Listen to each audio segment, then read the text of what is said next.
Boa noite a todos. Nós hoje estamos vivendo a nossa aula número 35, nessa sequência do estudo sistematizado, que envolve uma apresentação de O Livro dos Espíritos e do Evangelho segundo o Espiritismo.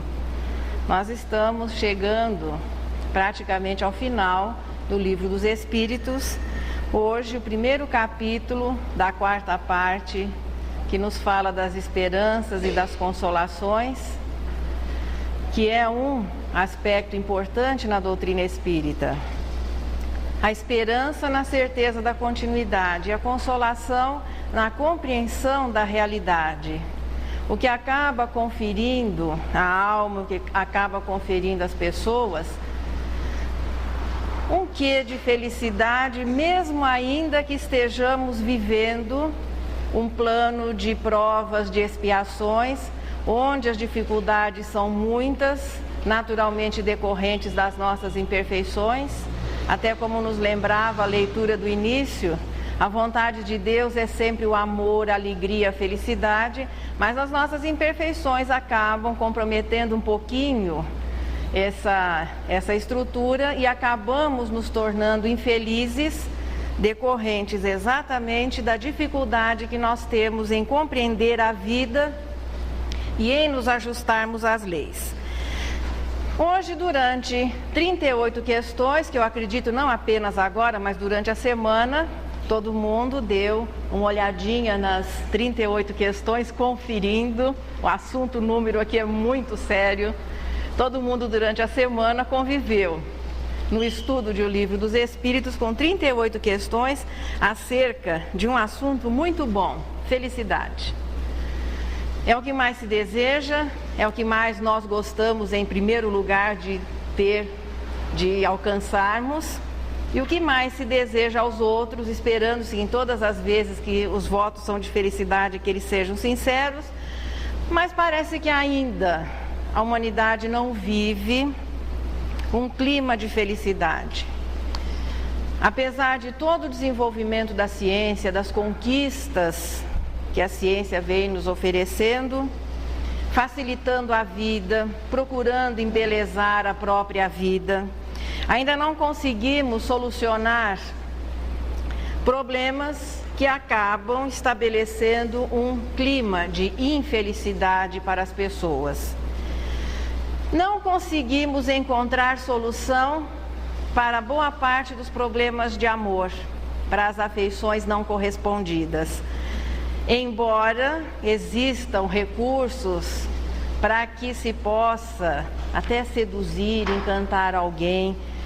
Na Idade Média, o pessoal procurava muitos filtros de amor. Os bruxos, os feiticeiros da época eram procurados para elaborarem um filtro infalível que, quando a outra parte bebesse, ficasse assim, perdidamente apaixonada. Parece que tudo isso ainda não tem dado certo com relação à dificuldade que nós temos em conseguir que as pessoas gostem de nós como nós gostaríamos que elas nos amassem. Até, acho que tem um samba que fala: quem eu amo não me quer, quem me quer mandei embora. Quer dizer, é uma situação de fila, ninguém olha para ninguém. Então, de repente, os nossos sentimentos nem sempre são compreendidos, acabamos não compreendendo os sentimentos alheios. Portanto, os problemas não resolvidos de afetividade, de afeição, de amor, acabam se constituindo em infelicidade. Mas tem um outro assunto que também preocupa a maioria de nós. Vamos morrer. Todos nós sabemos disso a partir do momento que a gente reencarna ou que se nasce, que nós estamos em uma contagem regressiva. É mais um dia que se ganha, mas é mais um dia, é menos um dia na jornada da existência. Isso, para muitas pessoas, acaba se constituindo em um problema. Mesmo que ele esteja momentaneamente se sentindo feliz, com a vida ajeitada, até vivendo com aqueles que o amam, aquela ideiazinha da morte é uma companhia permanente. Compreendendo ou não o mecanismo da vida, o que nós sabemos é que vamos deixar esse corpo. Para as pessoas que não têm uma visão espiritualista da vida, essa sensação de aproximação de um possível fim, naturalmente vai estabelecer um clima de infelicidade. Apesar de todas as conquistas, de todos os avanços da ciência, ainda não encontramos aquela fonte milagrosa da eterna juventude. Parece que era Ponce de León que saiu pelo mundo procurando a fonte da juventude, e nem a fórmula milagrosa para resolver os problemas de amor. A partir de 1857, uma nova filosofia vem trazer esperanças e vem trazer consolação. E nos despertando para um conceito diferente de felicidade. Não a felicidade apoiada naquilo que os outros vão nos oferecer, mas muito pelo contrário.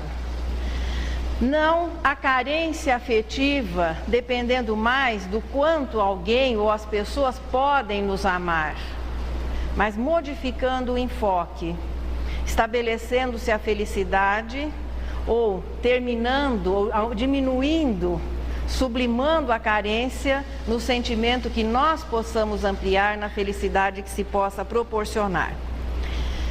Em primeiro lugar, falando um pouquinho sobre felicidade, muito cantada em prosa e verso, a necessidade de ser feliz parece que ela surge à medida que nós vamos nos tornando racionais, passando a dispor da nossa vontade, do uso do livre-arbítrio, a felicidade se constitui em uma busca. Todos nós queremos, claro, ser felizes. Quando é que isso vai acontecer? De maneira absoluta, de maneira total, só quando atingirmos a pureza de espírito. Eu escutei um ó assim de decepção, pelo menos se não foi verbalizado, foi sentido. Só quando alcançarmos a pureza de espírito é que poderemos ser felizes?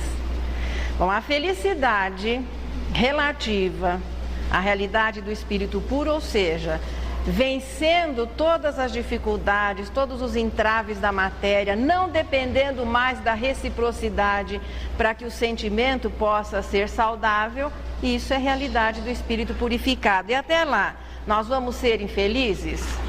Deus não faria isso conosco. Aliás, a lição de início foi muito clara. Deus nos criou para a alegria, para o amor, para a felicidade e não para o sofrimento. Nós arrumamos o sofrimento. Por isso, desde as primeiras expressões da racionalidade, passando por todas as fases do desenvolvimento moral do espírito, o espírito imperfeito, bons espíritos, até que se chegue à pureza, nós vamos podendo viver a felicidade relativa que faz parte de cada uma dessas fases. Podemos, mesmo em uma faixa de expiação e provas, que é essa que a humanidade terrestre vive agora, nós podemos dispor de momentos, e até se fôssemos um pouquinho mais simples, mais sinceros, mais honestos, que as nossas imperfeições ainda não fizessem com que o orgulho e o egoísmo fosse tão atuante, nós já poderíamos viver momentos de felicidade, momentos reais de felicidade. Por isso, nos sentirmos infelizes, por não podermos usufruir no momento da felicidade absoluta pura, isso é desconhecimento, melhor dizendo, é ignorância. Aliás, a ignorância é uma das causas maiores da infelicidade, porque é o desconhecimento das leis, ou seja, a ignorância da verdade, a ignorância do verdadeiro sentido da vida, é que traz toda essa sequência de acontecimentos que acabam levando as pessoas a se sentirem infelizes. Lembrando do nosso estudo do Evangelho, lá é bem analisada, ou bem apresentada, melhor dizendo, aquela classificação geral de planetas e naturalmente com as humanidades que os compõem, de acordo com a condição moral. Primeira, mundos primitivos. O conceito de felicidade de primitivo era a satisfação das suas necessidades prioritariamente as necessidades básicas, as necessidades físicas. O australopiteco, quando arrumava uma caça do seu gosto e encontrava a gruta, ele já estava feliz da vida. Então é a felicidade simples da satisfação das necessidades primárias, fome, sede. Bom, passamos para a humanidade de expiação e provas. A civilização veio trazendo, ou veio nos fazendo descobrir uma série de coisas ou de situações que acabam se tornando agradáveis. Então com a civilização nós fomos nos habituando a uma série de coisas e aquele limite do necessário acaba ficando assim um tanto ou quanto esquecido. Não é no mundo primitivo que o ser vai gozar de felicidade absoluta. Também não é nas expiações e provas, porque as nossas imperfeições ainda não permitem. Vem depois os mundos regeneradores. Parece que ainda por aí não vamos encontrar a felicidade absoluta, já que a regeneração é uma disposição para o bem, mas não significa que a alma ainda não cometa alguns deslizes. Aí chegamos a mundos felizes, encontramos. Portanto, em uma humanidade que componha nessa faixa evolutiva, a felicidade ali será uma situação natural.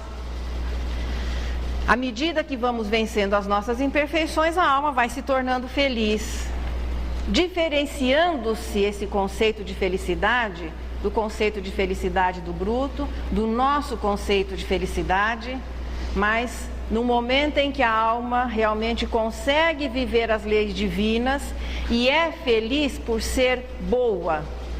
Para nós aqui, quando muitas vezes nós conseguirmos ser bons, a gente fica um tanto ou quanto frustrado, porque acabamos perdendo alguma coisa que era do nosso interesse. Depois de mundos felizes, vem mundos celestes, que eu acredito que aí seja muito difícil nós começarmos assim a conjecturar como é que deve ser a vida no mundo celeste. Bem melhor do que no mundo feliz, certamente. Felicidade absoluta, portanto, não é por aqui no planeta Terra, não adianta nos sentirmos infelizes ou frustrados. Mas qual seria um critério? Os espíritos não fariam isso conosco. Aqui, se nós podemos já gozar de uma felicidade relativa em cada uma dessas faixas, se no mundo primitivo a felicidade era a satisfação das nossas necessidades primárias, qual seria um padrão de felicidade na realidade expiação e provas? Os espíritos deram a receitinha da felicidade. Todo mundo encontrou durante a semana? Nossa, mas uma coisa tão importante, ninguém encontrou. Mas essa busca é milenar. É lá na resposta 922, não se pode esquecer esse número, guarda no bolsinho da algibeira, anota na palma da mão, de maneira que quando nós precisarmos a receitinha da felicidade, ela está ali pronta para ser utilizada. Felicidade padrão terrestre, com relação à vida material, posse do necessário. Com relação à vida moral, consciência tranquila e fé no futuro. Veja que os componentes da receita da felicidade não nos trouxeram nenhuma revelação assim excepcional, mas tudo ao alcance de qualquer cidadão terrestre, desde que ele disponha-se a viver a felicidade dentro desses padrões reais. Mas parece que faz parte do quadro das nossas imperfeições, aquela insatisfação, imediatismo, nós queremos as coisas para ontem, queremos um retorno imediato. Se eu não trouxesse aqueles versos de Vicente de Carvalho, o pessoal mais antigo não me desculparia, porque ele definiu muito, muito bem a nossa busca com relação à felicidade. Dizendo sim que a felicidade, a árvore de dourados pomos, existe sim, mas nunca a encontramos, porque nunca estamos onde nós a pomos e nunca a pomos onde nós estamos. E nós acabamos reconhecendo que a felicidade existia no momento já vivido e nós não soubemos aproveitar aquele instante ou nem notamos que estávamos sendo felizes. Impaciência, imediatismo, insatisfação fazem parte do quadro das nossas imperfeições, compõem a personalidade do espírito imperfeito, vivendo as experiências de expiação e provas, à medida que ele vai progredindo e a matéria não vai lhe oferecendo assim tanto entrave, a matéria não determina tantos atos na sua vida, ele começa a viver naturalmente um clima de felicidade pelo desprendimento das coisas que até então o perturbavam. A felicidade, portanto, no aspecto material, não está no supérfluo nem no excesso, mas na simplicidade do necessário. Aí nós temos que voltar lá na lei de conservação e voltarmos um pouquinho. Qual é a definição de necessário? Tudo aquilo que é útil. Muitas vezes nós nos dizemos infelizes por não podermos praticar ou viver ou alcançar o excesso ou aquilo que é supérfluo. O necessário são as coisas básicas com relação ao corpo, essenciais, que quando conseguidas deveriam estabelecer um clima natural de tranquilidade, de satisfação. Consciência tranquila, vem o componente moral. Consciência tranquila é consequência do respeito que se tem às leis divinas. As leis morais que regem a relação do espírito para consigo, para com o próximo e para com Deus. Lembrando um pouquinho, quais eram as leis morais? Quais são as leis morais mesmo? Lei de adoração, trabalho, reprodução, conservação, destruição, sociedade, lei de progresso, lei de liberdade, lei de igualdade. E justiça, amor e caridade sendo assim o fechamento dessa sequência. Para que nós possamos ter a consciência tranquila e avaliarmos se estamos realmente vivendo aquilo que nós já conseguimos compreender, assimilar das leis, vamos nos lembrar da sugestão de Santo Agostinho, da sugestão de Sócrates, da sugestão de autores, veja, não espíritas, é o autoconhecimento.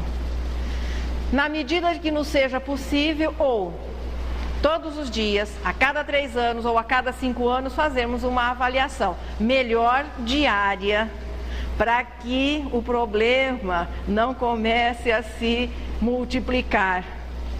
Todos os dias, fazendo uma avaliação diária do nosso comportamento moral, nós vamos poder começar a usufruir de uma tranquilidade de consciência que é um dos componentes da felicidade.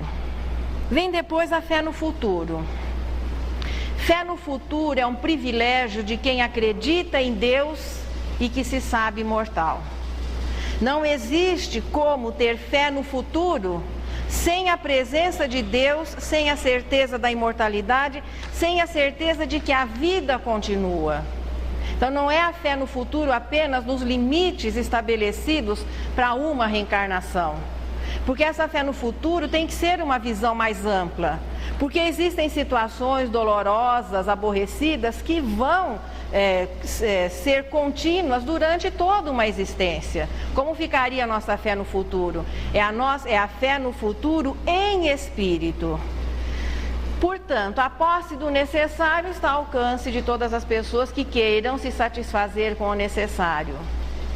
Consciência tranquila quando se vive a fraternidade. Fé no futuro, aquele que tem uma visão espiritualista da vida, melhor ainda se for espírita, pela certeza de que ele não está vivendo apenas nessa oportunidade e tendo que resolver todos os seus problemas de felicidade ou de infelicidade em alguns poucos anos que nós passamos a cada reencarnação.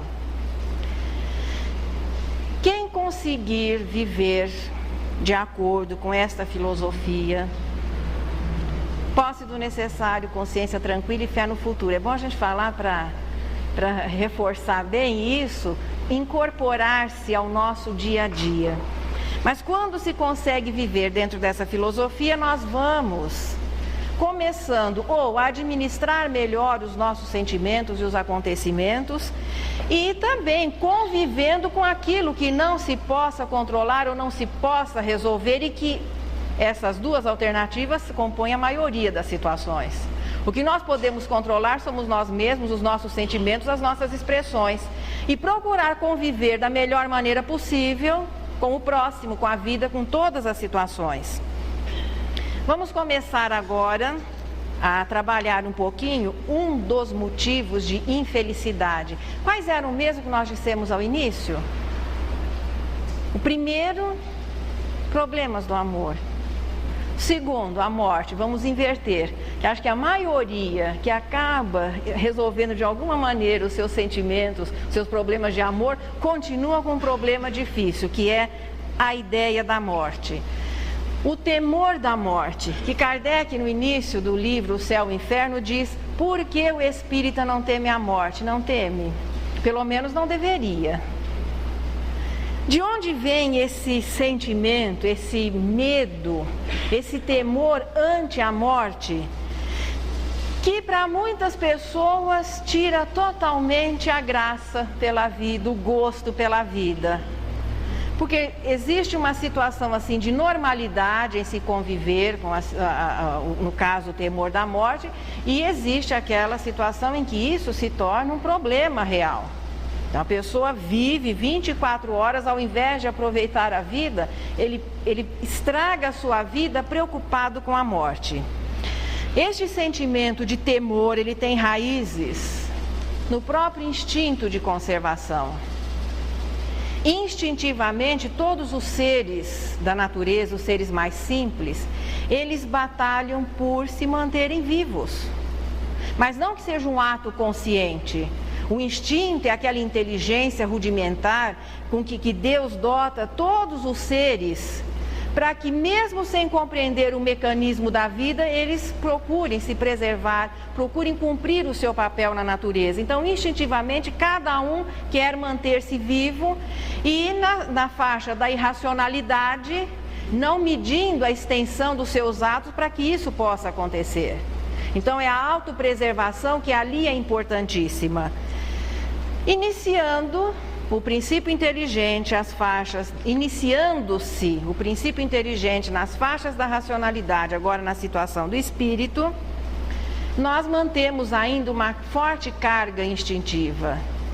E o temor da morte, ele vai ser diluído através da compreensão do que é a vida. Porque quem tem uma visão materialista da vida tem mesmo que temer a morte, porque a morte significa o fim de tudo. O fim de todas as suas conquistas, das suas esperanças, do seu esforço, tudo isso deixaria de existir se a vida não continuasse. A ignorância conferida por uma visão materialista, embora muitas vezes se confunda materialismo com sabedoria, mas materialismo é uma pseudo-sabedoria, é o desconhecimento da verdade.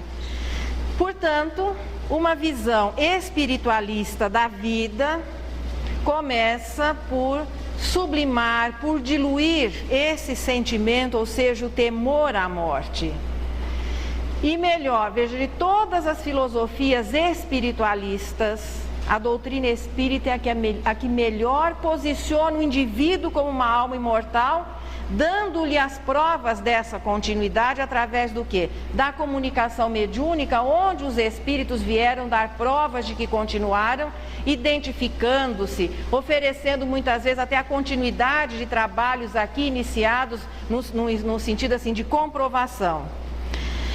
A partir do momento que nós vamos tomando consciência de que a morte não existe, de que ninguém morre, que a cada reencarnação nós vamos ter um corpo que se transformará através do processo da lei de destruição, mas que nós continuaremos a viver, que as afeições conquistadas não vão desaparecer, muito pelo contrário, que todos aqueles a quem nós amamos, os que nos precederam, aqueles que vão nos suceder, que nós iremos nos reencontrar, não só com aqueles a quem nós já amamos, como também com aqueles a quem não conseguimos amar ainda, e a vida vai dando oportunidade de que consigamos transformar os inimigos em próximo. A morte, portanto, e ontem no estudo dos mensageiros, o Espírito Alfredo, lá no capítulo 20, ele define a morte de uma maneira muito simples e muito bonita e confortadora. A morte física na Terra é pura impressão, ninguém desaparece. O fenômeno é apenas de invisibilidade ou, por vezes, de ausência. Nós só deixamos de enxergar fisicamente a pessoa, mas continua-se a existir, continuamos até a conviver.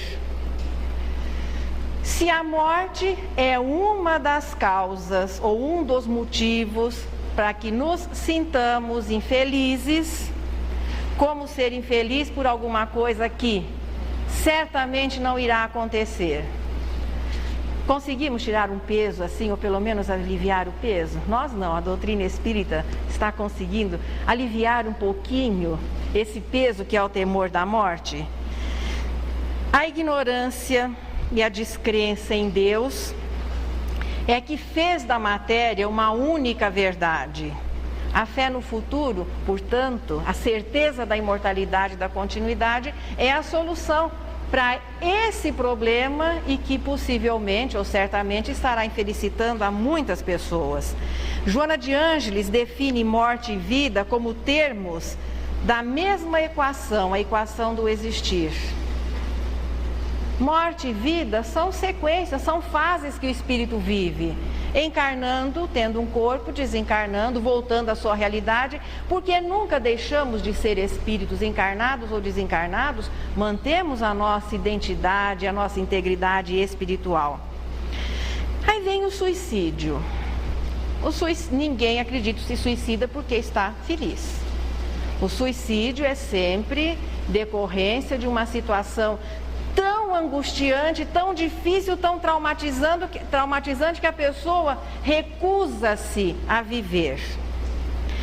Os Espíritos, aqui nesse trecho do Livro dos Espíritos, tratam o assunto suicídio de uma maneira muito austera. Não vou dizer dura, não, mas muito austera. Sem aquele paternalismo de que o suicida é um coitadinho, ou aquela situação anterior em que as religiões, de uma certa maneira, já consideravam o suicida como alguém assim que não merecia nem ser sepultado num cemitério considerado santo. Então seria aquela exclusão do indivíduo dado o ato, ou seja, a afronta cometida contra Deus. Em primeiro lugar, Deus não se aborrece ou não fica triste, ou não fica alegre por nada que nós façamos. Deus é amor sempre. A instabilidade emocional é problema ainda de espírito imperfeito. Deus compreende todos os seus filhos, ama a todos em igualdade, oferece em igualdade todas as condições para que estes filhos possam compreendê-lo através da manifestação das suas leis e a partir daí serem cada vez mais felizes. O suicídio que identifica realmente essa falta de confiança em Deus, a falta de fé, e aqui ainda um efeito da ociosidade ou da saciedade. Mas um espírito que acaba deixando a existência através do suicídio, o que é que tem ociosidade a ver com isso? Não querer dar-se ao esforço de enfrentar a situação, seja ela qual for. E essa situação de ociosidade ou de saciedade, seja de abuso de excessos, e o tédio começa a ser a companhia da pessoa que muitas vezes vai pervertendo os seus sentimentos, as suas sensações, nos exageros que a vida possa oferecer, chega um momento em que tudo isso leva a uma situação de intranquilidade tamanha e das consequências que vêm dessas situações, que a pessoa prefere deixar a vida imaginando que poderá fugir dela. O que o suicida realmente gostaria que acontecesse é que ele morresse em espírito. Inconscientemente, todos nós sabemos que não morremos. Mesmo que durante uma existência ou uma sequência de existências, quando encarnados, nós tenhamos uma visão materialista da vida, A continuidade da vida faz parte dos nossos registros, dos nossos arquivos, da nossa memória extracerebral.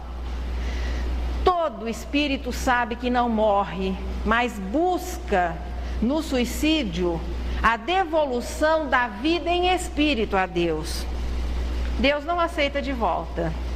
Depois que fomos individualizados do princípio espiritual, que é o elemento que forma o espírito, nunca mais deixaremos de existir. Portanto, é infantilidade tentar fazer com que Deus nos retire do rol dos espíritos existentes. Não vou nem dizer dos vivos, dos espíritos existentes.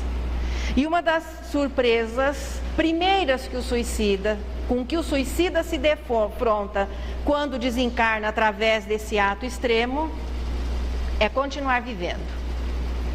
Continua vivendo, perturbado pelo problema que deu origem a essa insubmissão, e acrescido o seu sofrimento com todos os problemas decorrentes do próprio suicídio.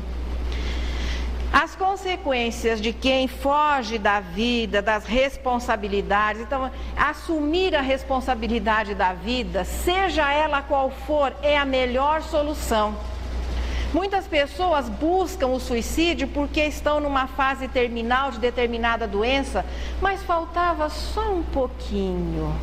Ou um problema angustiante que se esteja vivendo. Como é que nós vamos saber no amanhã qual vai ser a reação de uma pessoa, de um acontecimento? Então nós não temos o direito de destruir nem a vida dos outros e nem a nossa, as consequências. Expiação e sofrimento já na sequência ao suicídio, neste desencarne, e ainda mais, reflexos que nos acompanharão na existência futura, com certeza, e muitas vezes em várias existências. Quem é que faz a avaliação na aplicação da pena, vamos dizer assim, da penalidade, nos processos, da determinação dos processos expiatórios com relação ao suicídio? A nossa visão, ela é sempre assim circunstancial, portanto, falha. Mas as leis divinas, que fazem a avaliação interior de cada um, é que vai determinar qual a situação que o suicida vai viver. Veja, ociosidade e insubordinação são as causas, e podemos acrescentar a isso a ignorância e o desconhecimento. Portanto, profilaxia para o suicídio é a fé no futuro, é a consciência plena da imortalidade. Ninguém morre, não se deixa de existir em espírito. Deus colocou o espírito a salvo, veja, a integridade, eu vou dizer física, entre aspas, ou a integridade espiritual da alma, fora do alcance da nossa ignorância e das nossas imperfeições. Nós podemos destruir o corpo, provocar reflexos no perispírito, que depois naturalmente vão plasmar deficiências no próprio corpo, mas a integridade espiritual da alma é inatingível à nossa vontade ou aos nossos atos.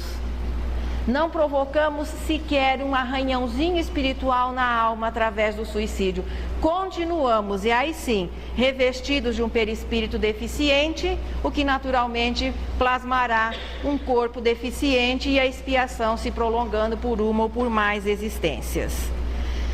Fé no futuro é a sugestão para aqueles que ainda imaginam que possam assim devolver a Deus naquele estilo namorado do passado, porque hoje eu não sei se quando o pessoal briga eles devolvem as coisas de valores. Na nossa época a gente devolvia tudo, era um ponto de honra. Hoje eu não sei se o pessoal briga e cada um guarda aquilo que considera mais importante, mais valioso.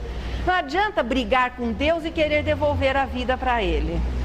Depois que se passa a viver, a existir, nunca mais deixaremos de existir. Temor à própria morte, a nossa, claro, em especial e principalmente. A perda de entes queridos, também aquele temor Aquela ansiedade que nós demonstramos com relação às pessoas a quem amamos. Muitas vezes os excessos que as mães demonstram pelo filho, quando o filho pequeno tudo bem, mas se ele, aquele filho de 40 anos, porque na cultura, pela nossa cultura agora, é o filhinho, ele tem 40, 50, ele continua sendo o filhinho, ou o esposo ou a esposa. Gente, cada um de nós vem com um planejamento de vida aqui. Da mesma maneira que nós reencarnamos e vamos desencarnar e temos uma cota de sofrimento, uma cota de aprendizado, as pessoas que nós amamos também. E o nosso temor, a nossa ansiedade por algo que possa lhes acontecer, não se justifica. Em primeiro lugar, porque eles também não vão morrer. Ninguém vai morrer. Isso deve estabelecer um clima interior de tranquilidade. Nós podemos provocar o nosso desencarne antecipadamente através do suicídio, os nossos entes queridos também, mas afora isso existe um processamento natural das leis. E além do mais, ninguém vai morrer, nem nós e nem os outros. Fé no futuro, confiança em Deus, veja, são as sugestões para que possamos nos sentir assim um pouco mais tranquilizados e, portanto, mais felizes, vivendo os bons momentos que a convivência ou que a vida possa oferecer dentro daquilo que é de nosso direito, gozando, portanto, de momentos de felicidade ou de uma felicidade relativa, mesmo em um planeta de expiações e provas. Outra listinha de coisas que podem nos fazer infelizes: decepções, ingratidões, afeições destruídas, uniões antipáticas, ou seja, aquelas uniões em que a simpatia, em que vai desaparecendo, aquilo que deu motivo à união, no decorrer da própria união vai desaparecendo e a vida em comum vai se tornando um peso. Santo Agostinho, no capítulo 15 do Evangelho segundo o Espiritismo, parágrafo 9, é a lição Honrai a vosso pai e a vossa mãe. Ele diz o seguinte: de todas as provas, as mais duras são as que afetam o coração. Aquilo que no livro dos Espíritos é colocado como motivos de infelicidade, decepções, ingratidões, afeições destruídas. É muito doloroso não ser amado, pelo menos é o que todo mundo coloca como uma das causas de infelicidade. Às vezes dando motivo até que as pessoas desertem da vida através do suicídio. Não estamos dizendo que justifique, mas é uma das causas.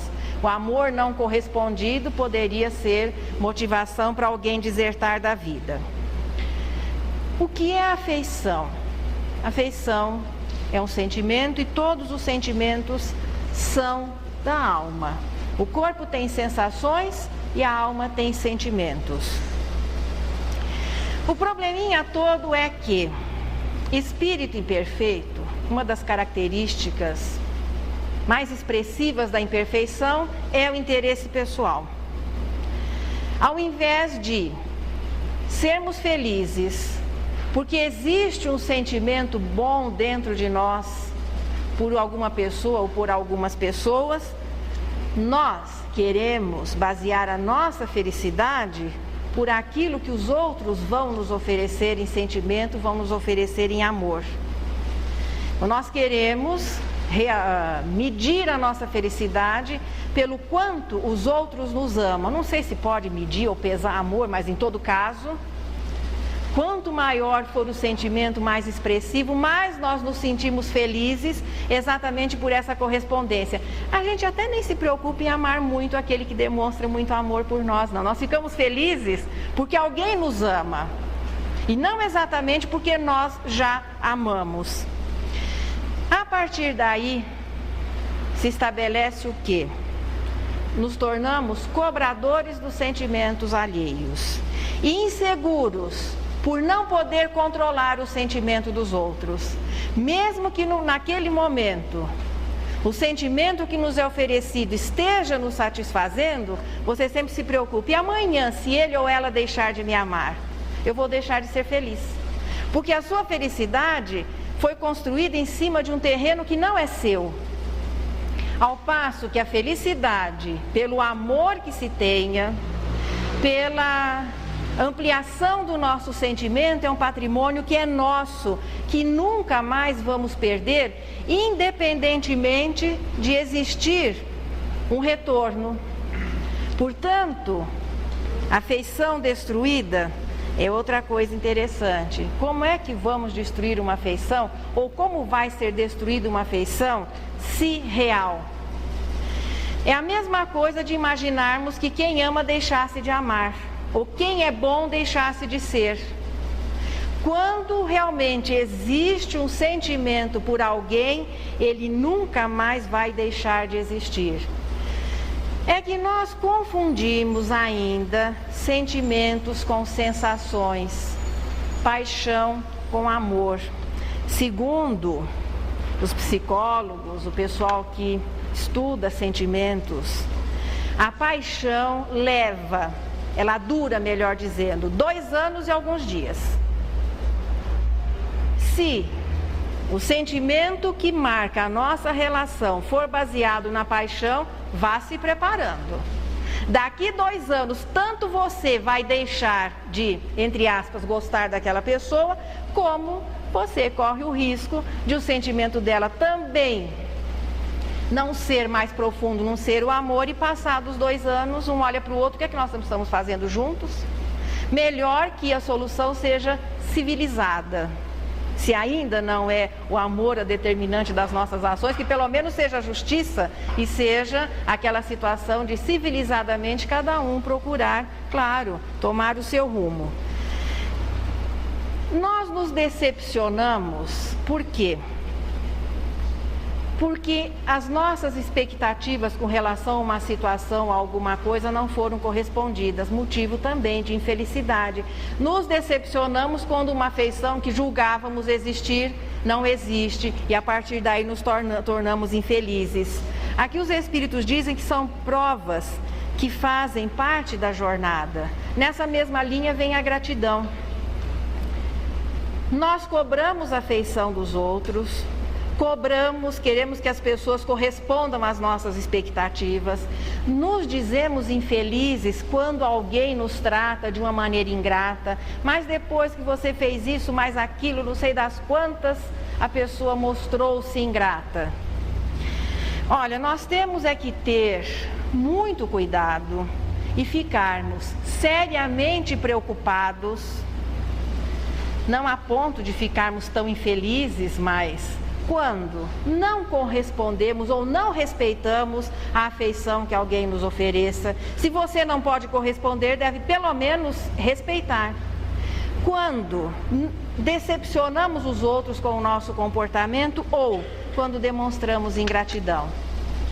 No que nos diz respeito no nosso comportamento, cada um de nós deve ser grato, reconhecido, na medida do possível auxiliar os outros, mas não exigir um retorno semelhante. Aí Kardec faz uma pergunta com relação a essa necessidade de retorno, de reciprocidade. Nós sentimos necessidade da correspondência? Sim, os outros também. É esse o probleminho. Essa mesma carência que ainda existe em nós, também existe nas outras pessoas. É por isso que a sinceridade, a honestidade deve ser a base de toda e qualquer relação, seja ela fraterna ou seja ela num sentido mais pessoal. O que muitas vezes faz com que uma união se torne difícil no decorrer do tempo é que a motivação não foi o amor.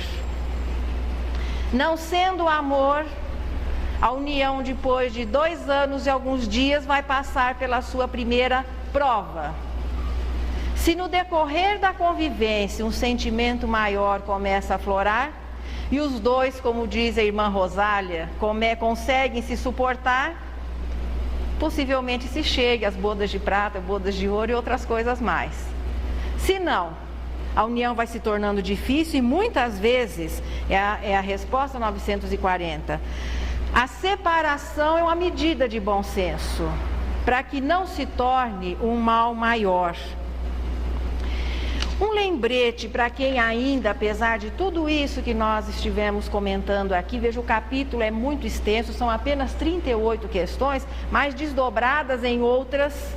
Então é um capítulo muito extenso, difícil de ser sintetizado em 40, em 50 minutos, sem que a gente acabe até de uma certa maneira comprometendo a beleza do todo. Mas se apesar de tudo aquilo que os Espíritos colocaram, que eu tentei aqui sintetizar para vocês, ainda estivermos lamentando e nos sentindo infelizes, decepcionados, frustrados, com uma afeição que julgávamos existir e que de repente alguém chega e diz, olha, não gosto mais de você, e a pessoa começa até a pensar assim, então eu vou desaparecer da vida? Não faça isso, nem se lamente, não se está perdendo nada, nunca existiu. Porque se a afeição realmente existisse, nós não a perderíamos. Ninguém deixa de amar, ninguém deixa de ser virtuoso, ninguém deixa de ser paciente. Ainda não existia. Portanto, não lamente aquela afeição perdida, a ponto de até se comprometer física e moralmente, porque não estamos perdendo nada. Julgávamos e até a pessoa talvez julgasse que existia, mas não existia. Quando o amor passa a fazer parte ou compor parte dos nossos sentimentos, e quanto mais nós vamos vivendo e aprendendo, parte maior nos nossos sentimentos, quando ele passa a existir, nunca mais deixaremos de amar, muito pelo contrário. A capacidade de amar, de compreender, vai se tornando cada vez maior. Sugestão para os problemas de decepções, ingratidões, afeições destruídas, uniões antipáticas ou difíceis. Consciência tranquila. Que sejam os outros a nos despertar nessas situações. Mais importante que não sejamos a causa de que alguém se sinta infeliz pelo nosso comportamento ingrato, não sincero, desonesto com relação aos sentimentos, ao respeito aos sentimentos alheios. No decorrer da história da humanidade, como a felicidade é uma busca, veja, faz parte da natureza. Por que é que ela faz parte da natureza do espírito? Nós estamos buscando a felicidade verdadeira, ou seja, a felicidade correspondente à perfeição. É como se fosse alguma coisa instintiva, embora o termo não seja próprio, porque instinto diz a relação à matéria, diz respeito à matéria, mas é alguma coisa que faz parte, é inato, é um sentimento que existe dentro do indivíduo e cada vez mais ele vai se tornando reconhecido, cada vez mais ele vai se tornando claro. Então, busca-se a felicidade, não é de hoje. Alguns filósofos na Grécia Antiga também ofereceram receitas de felicidade. Epicuro dizia que a felicidade estava na sabedoria e nas alegrias superiores. Seus ensinamentos foram deturpados e hoje se imagina que Epicuro colocasse a felicidade nos abusos e nos excessos, tanto que o termo epicurista passou a ter essa conotação. O que ele propunha eram as alegrias superiores como um dos motivos, ou seja, um dos componentes da felicidade. Já Diógenes dizia que a felicidade era a austeridade, a renúncia maior e plena de todas as coisas de ordem material. Zenon, o controle das emoções. Se gostar, se amar, se sentir pode me fazer feliz, então eu não vou sentir, não vou amar, não vou gostar. É a escola dos estoicos, aqueles que vão ao dentista e tratam o dente sem anestesia. Pois é, aqui não vou sentir. Sócrates chegou bem mais perto do conceito verdadeiro de felicidade. Felicidade é a conduta reta, objetivando o bem geral. Não mais alguma coisa apenas individual, mas é a sua conduta reta, digna, proporcionando, visando o bem-estar de todas as pessoas. À luz do cristianismo e da doutrina espírita, que não divergem na sua filosofia, a felicidade está no amor e na caridade, que é o estilo de vida daquele que ama. Não naquilo que recebemos, mas exatamente naquilo que podemos proporcionar. Mesmo que os outros nos deem motivos para que nos sintamos infelizes, compreendendo o verdadeiro significado da vida, o entrelaçamento que existe das nossas existências, e veja, esse entrelaçamento envolvendo uma porção de pessoas. É importante nós vivermos de maneira tal que respeitemos os sentimentos alheios e vamos conquistando o direito de ter os nossos respeitados, e não fazermos da felicidade alguma coisa que os outros vão nos oferecer ou nos proporcionar, mas começando um estilo de vida diferente. Ser feliz pela felicidade que podemos proporcionar a alguém. Consciência tranquila. Não é tão difícil, à luz do que nós já aprendemos na doutrina espírita, que nos favorece compreender cada vez mais o processamento das leis divinas e a maneira como nós vamos nos ajustando a essas leis. Fé no futuro. A fé no futuro é tranquila diante daquele que sabe, que tem certeza na existência de Deus, confiança nas suas leis, e entre elas a da imortalidade da alma. Nós vamos continuar. A vida material vai ser cada vez melhor, a vida espiritual também será cada vez melhor, e vamos sendo mais felizes à medida que vivemos, aprendemos e vamos repetindo as experiências desse aprendizado. E aí vem depois a posse do necessário.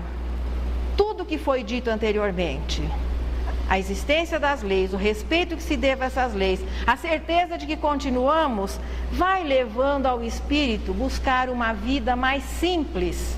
E a posse do necessário acaba sendo também um dos componentes realizáveis da sua existência. Por que a insatisfação com relação à busca de sempre mais coisas de ordem material, se nós precisamos de muito pouco? Jesus sintetizou de uma maneira simples, cristalina e objetiva. A felicidade é o amor a Deus e o amor ao próximo. É a receita mais simples, mais eficaz de tudo que se disse antes, tudo que se está dizendo depois, é para que nós compreendamos que só seremos felizes quando amarmos e naturalmente confiarmos em Deus, e quando conseguirmos suportar e depois chegarmos a amar aqueles que a vida vai nos oferecendo na convivência, ou seja, o nosso próximo. Ela trabalha o tema gratidão, cantiga de gratidão.